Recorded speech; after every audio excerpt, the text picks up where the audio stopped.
السلام عليكم. كي دايرين؟ لاباس عليكم؟ هانيين بخير؟ كنتمنى هاد لا فيديو يلقاكم في احسن الاحوال. اليوم ان شاء الله غادي نوجد معكم الشنيك بكريم باتيسير وشكلاط شعريه اي لا فيرميسي.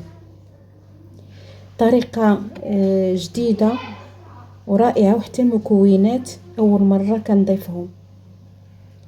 كيجي رطب وهشيش، تقدروا توجدوه للكوتي او للفطور، وكيعجب حتى الوليدات الصغار، واقتصادي بزاف، اقتصادي. وحتى لا كريم باتيسير كنصايبها غير بالماء.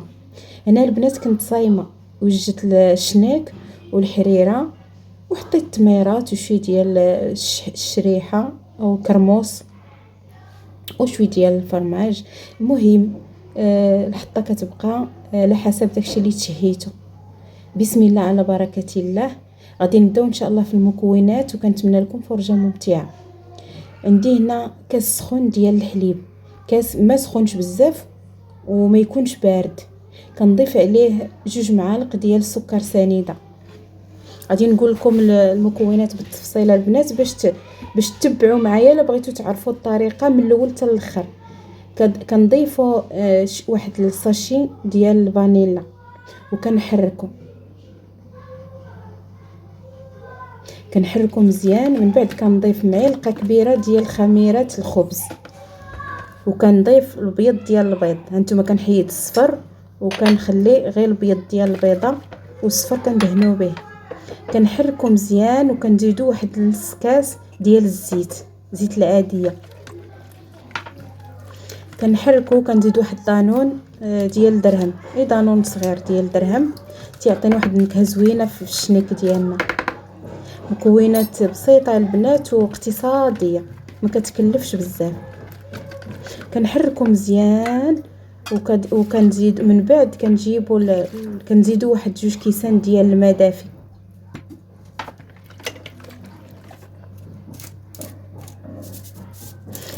بغيتو ديروا كميه كثيره كديروا 2 كيسان ديال الماء، بغيتو ديروا غير كميه قليله كديروا كاس ديال الماء، وكديروا واحد شويه ديال الملحه، معلقه صغيره ديال الملحه باش كتصحح الذوق. من بعد كنبداو نضيفوا الدقيق شويه بشويه وحنا كنحركوا. هاد الفيديو سجلته قديم شويه البنات، وكان عندي في التليفون. دابا قررت باش نحطو لكم. كما قلت لكم في الفيديو اللي فات، راه كانوا عندي فيديوهات كثيره وكنت عكزانه باش نحطهم نظرا لقله المشاهدات. دابا ان شاء الله انا قررت باش نبدا نحط كل نهار فيديو، وكنتمنى ان شاء الله هاد الفيديو ينالوا اعجابكم.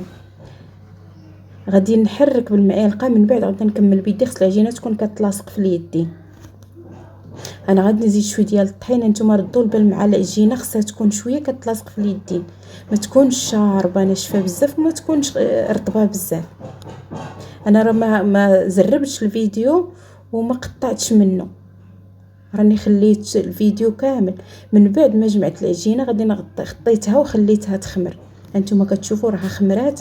دابا غادي نديغازيوها، غادي نخرجوا منها داك الريح، وغادي نقسموها على 2. هي العجينه راه باقا كتلاصق في اليدين، الا شفتوها كتلاصق لكم كدهنوا يديكم بشويه ديال الزيت.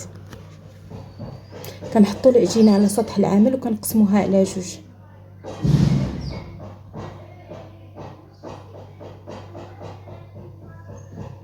كنقسموها على 2 وكندردروا شويه ديال الطحين وكنحطوها عليها باش كيساعدنا داك الطحين ما كتلصقناش على سطح العمل.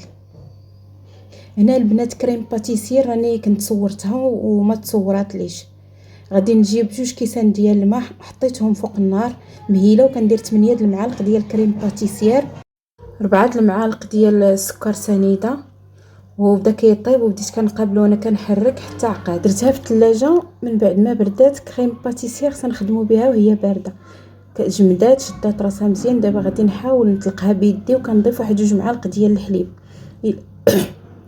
الا لقيتوها عاقده بزاف كتضيفوا 2 معالق ديال الحليب ولا 3 المعالق حليب بارد، وكتطلقوها بيديكم.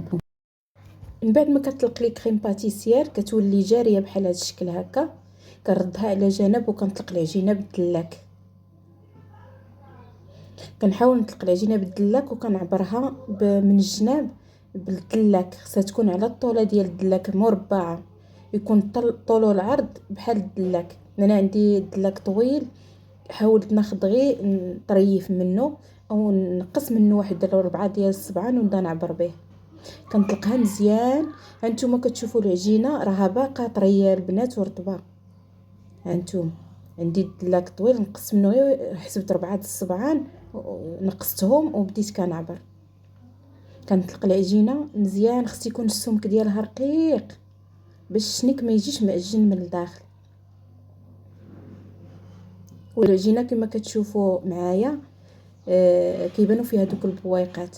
من بعد كنجيب كريم باتيسير ديالي وكنبدا نطلقها بشكل متساوي على العجين. كنطلقها بشويه بشويه حتى كنطلقها كامله على العجين بهذا الشكل هكا. كنجيب فيرميسيل قهوي، تقدروا تضيفوا الزبيب، تضيفوا فواكه جافه، تقدروا تضيفوا اي حاجه. ضفت انا زدت هنا فيرميسيل شكلاط الشعريه قهوي، وبديت كنطوي وكنزير شويه. كنحاول نطوي وكنزير شويه بهذا الشكل هكا. ومن بعد غادي نقربها عندي وغادي ندردر شويه ديال الطحين وغادي نسرح العجينه مزيان. وبالنسبه لدوك القنوت كيخصكم تضغطوا عليهم باش يشدوا لكم في العجينه. كنجيب واحد الخويط وكنبدا نقطع. هانتوما البنات الخيط وكنبدا نقطع به. كتجي تقطيعه سهله وما كتعذبكمش. اما الا بغيتي تقطعي بالموس خص يكون موس ماضي ولا زيزوار حتى هو يقدر يقطع لك ويقطع لك مزيان. انا كنقطع بالخيط وهاد الطريقه اللي مولفه كندير. كنحاول نفرشهم فوق سطح العمل ومدهون بالطحين. وكنجيب اللاطه اللي فرشتها ببابي كويسو وكنبدا نستف فيها.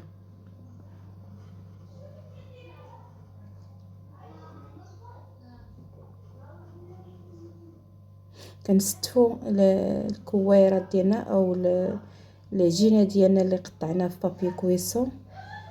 كنجيب الطرف النص ديال العجينه الاخرى وكنطلقها بالدلاك وكندهنها حتى هي بكريم باتيسير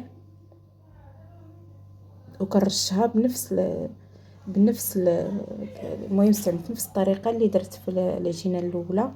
كيعطينا كميه كثيره.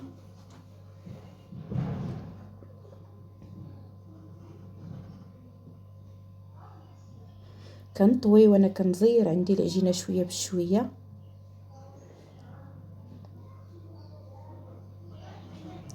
صورت معكم المراحل كامله على الخوت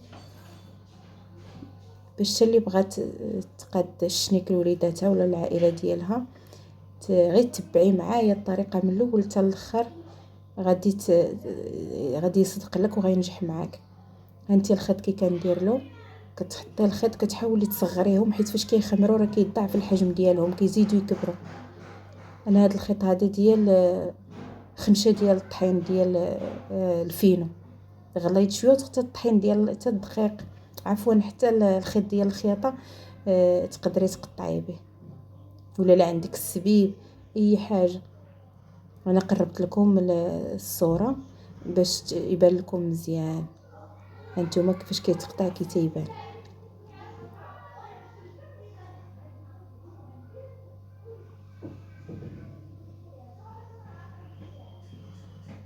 من بعد فاش كنستفو في اللاطه كنخليه يخمر شي شويه وكنجيب الصفر ديال البيض اللي خلطته مع صوص الصوجا وكندهنهم من الفوق مزيان. من بعد كنخشيها في الفران اللي سخنته على 200 درجه. هانتوما سخنتو الفران ديال الضو شاعل من الفوق ومن التحت وكنضبطوه على 200 درجه. من بعد ما شدتهم تحمروا مزيان. اللي عندها فران ديال العافيه او ديال البوطه تشعل الفران من التحت حتى يطلعوا عاد تشعلوا من الفوق باش يتحمروا. من بعد البنات كنجبدهم وكندهنهم بالناباج. تقدري دهنيهم بالعسل، تقدري دهنيهم بالكونفيتور، كيجيو زوينين ورائعين وحتى في المذاق. كنتمنى هذا الفيديو ينال اعجابكم والسلام عليكم ورحمه الله وبركاته.